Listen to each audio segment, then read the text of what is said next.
Bonjour mes chers élèves, dans cette séance, Inch'Allah, nous allons réviser le premier module, exactement l'œuvre de la boîte à merveille.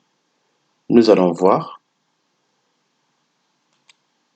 les événements principaux. Alors vous aurez, Inch'Allah, à travers cette vidéo, un résumé facile pour mieux comprendre et se rappeler les événements de la boîte à merveille. Nous allons les traiter chapitre par chapitre.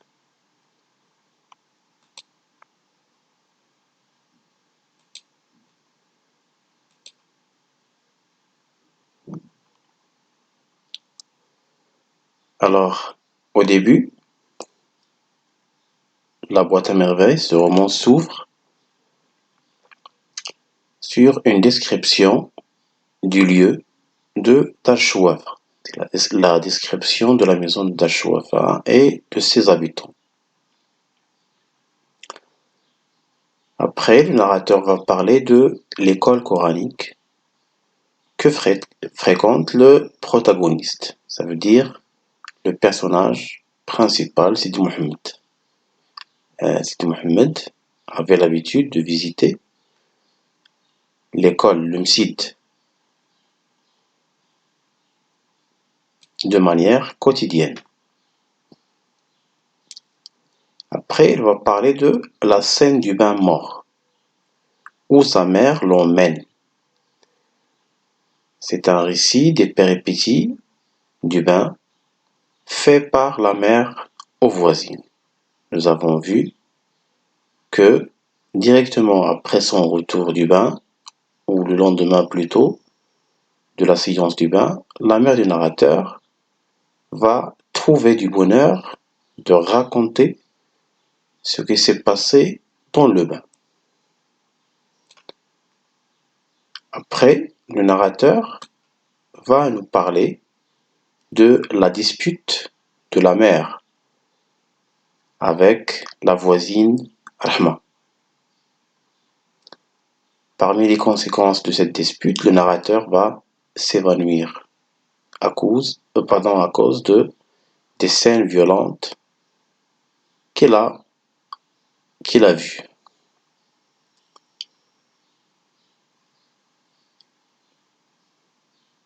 Dans le deuxième chapitre, le narrateur va nous parler du mardi, ce jour néfaste, homicide, ce jour néfaste qui a la couleur de cendre. Pourquoi néfaste? Parce que c'est un jour que Sidi Mohammed n'aime pas beaucoup, parce que c'est le jour de la récitation, etc. Après, c'est la visite du narrateur, de sa mère et de son amie Laïcha au mausolée Sidi Ali Bouhalb. Le narrateur est griffé par un chat et va tomber malade et il va avoir 2 jours et demi de repos. Le narrateur ne va pas au site, il va assister alors à la vie des femmes et à leur commérage.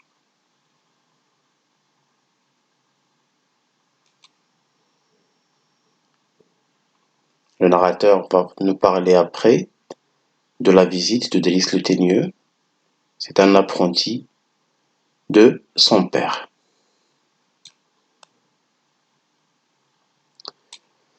L'apprenti Délice le Teigneux était un homme serviable qui travaillait chez le père du narrateur. Après, le narrateur va nous parler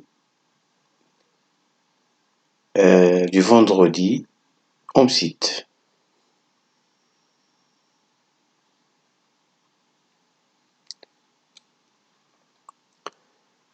Dès son retour, le narrateur va être ébloui par la lampe. Dès son retour du site, le narrateur va être ébloui, va être étonné par la lampe à pétrole de Fatma Bziouia. La mère se fait acheter une lampe pareille.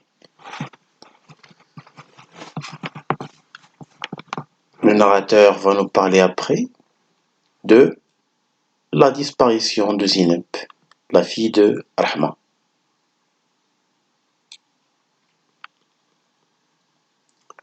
Le narrateur va nous informer qu'il avait peur de trouver aussi Zineb avec à l'aide de Fatma Bziouia. C'est une coïncidence. Alors le retour de Zineb grâce aux efforts de la mère du narrateur et de son ami Laïcha aussi.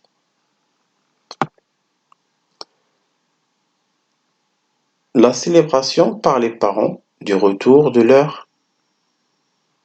fille. Rahma alors va faire un repas pour les mendiants pour remercier Dieu. C'est une cérémonie où des récitateurs de Coran vont être invités. Après, le narrateur va nous parler de sa visite, lui et sa mère, à la Lège. Il prend part à un jeu à la mariée sur la terrasse. Le jeu finit dans des cris et des pleurs.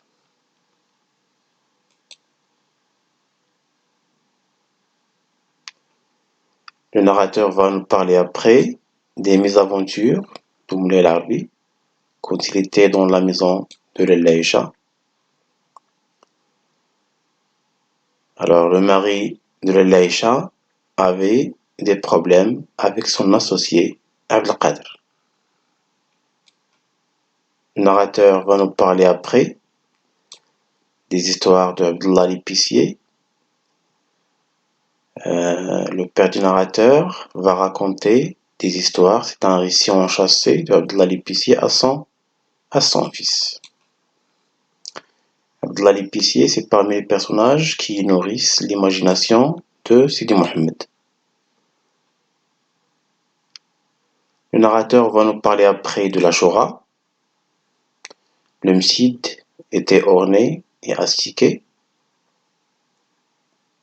Ce sont les premiers préparatifs à Ashura. Après, le narrateur va nous faire part de la nouvelle de la ruine de Moulay Larbi et du sacrifice consenti par sa femme pour le sauver. Toujours avec un autre triste événement, la mort de Sidi Mohammed Ben Tahar.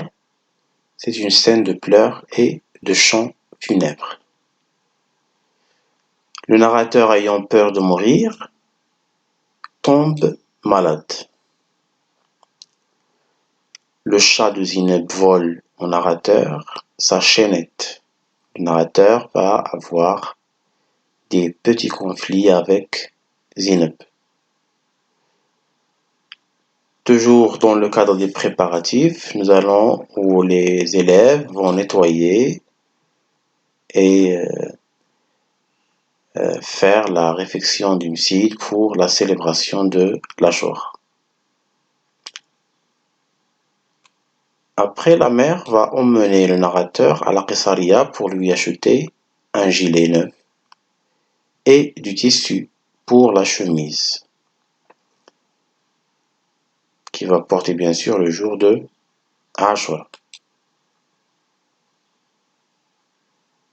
Un autre récit enchâssé, celui de l'oncle Uthman et sa jeune épouse, Lalla Khadija.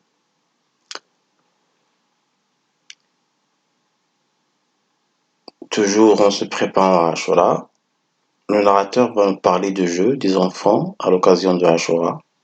Dernière préparation aussi pour accueillir cette fête. Le père emmène son fils, le narrateur au souk, en vue de lui acheter des jouets. Après, il l'emmène chez le coiffeur, Abdurrahman. À la maison, le narrateur va nous parler de l'essayage des habits, des jeux des enfants avec leurs jouets. Le port des habits neufs, la célébration de Ashura Omsid. Le jour de Ashura, le narrateur va avoir une visite de la part de l'Aïcha. Cette dernière va rendre visite à la mère du narrateur le jour de Ashura et elle va gâcher le plan dressé par la famille. Le narrateur éprouve un sentiment, bien sûr après la célébration de Ashura, le narrateur va se sentir l'ennui, la monotonie. Le narrateur éprouve alors un sentiment de monotonie et d'ennui au lendemain de Ashura. Après, l'école coranique est installée dans un sanctuaire.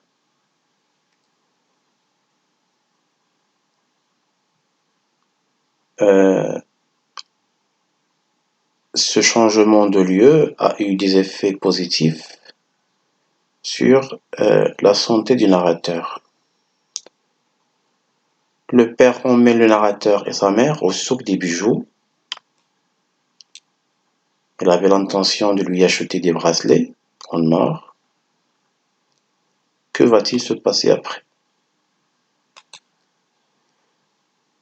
Alors, le père va se disputer avec le courtier, ce qui provoque l'angoisse de son fils et de son épouse. Le narrateur va tomber malade à cause de la dispute entre son père et le dillal. L'Aïcha va visiter la mère du narrateur. Elle apprend à la mère le mariage de Moulaïla. Ça, c'est le deuxième problème de l'Aïcha dans ce roman. Avec la fille, bien sûr, le mariage de Moulaïla avec la fille du coiffeur Abdelrahman. Après, c'est la persistance de la maladie du narrateur et la tristesse de ses parents. Pardon. Dans le chapitre numéro 9, le narrateur va nous parler de la ruine du père. Et le père va décider de voyager pour travailler à la campagne, pour régler son problème. Alors après, le narrateur va parler dans un paragraphe ou deux du départ de son père. Le narrateur ne va plus à l'école à cause de sa maladie. Il est choyé par les voisines qui lui apportent divers aliments dont il est friand. Le narrateur, comme chaque petit enfant, était friand de plusieurs aliments. Le narrateur va nous parler de la visite de la mère à l'Aïcha. Le narrateur reste seul à la maison. Après, la mère va emmener son fils au mausolée, Sidi Ahmed Tijani. Après, ils se rendent chez l'Aïcha. Les deux femmes et le narrateur vont chez un voyant qui s'appelle Sid al-Rafi.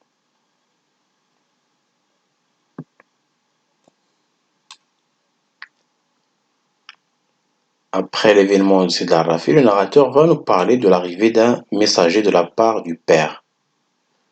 Ce messager apporte des œufs, du beurre et de l'huile et de l'argent. C'est la provision envoyée par le père à travers ce messager.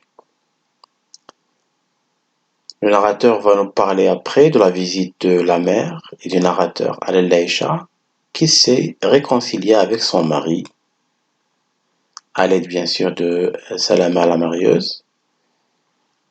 Alors, l'Aïcha va se réconcilier avec son mari qui a répudié sa seconde épouse, Khadija, la fille de Abdurrahman. Salama la marieuse raconte la dispute de Moulay al-Arabi avec la fille du coiffeur. Le narrateur dit qu'il s'agit d'une jolie jeune femme, Zohor. Il va nous faire la description de cette jeune femme et il va exprimer son amour enfantin, entre guillemets, envers cette jeune fille. Zohor, qui a rendu bien sûr visite à Aïcha. Zineb annonce le retour du père du narrateur. C'est la joie alors dans la famille. Voilà. C'est ce qui concerne les événements principaux de la boîte à merveilles. C'est un petit peu changé de ce que nous avons fait dans les comptes rendus de chaque chapitre. Ça veut dire cette leçon est faite de manière un petit peu approfondie. Alors je vous demande encore une fois de réviser ces événements pour pouvoir maîtriser ces événements. Merci pour votre attention et à la prochaine, Inch'Allah.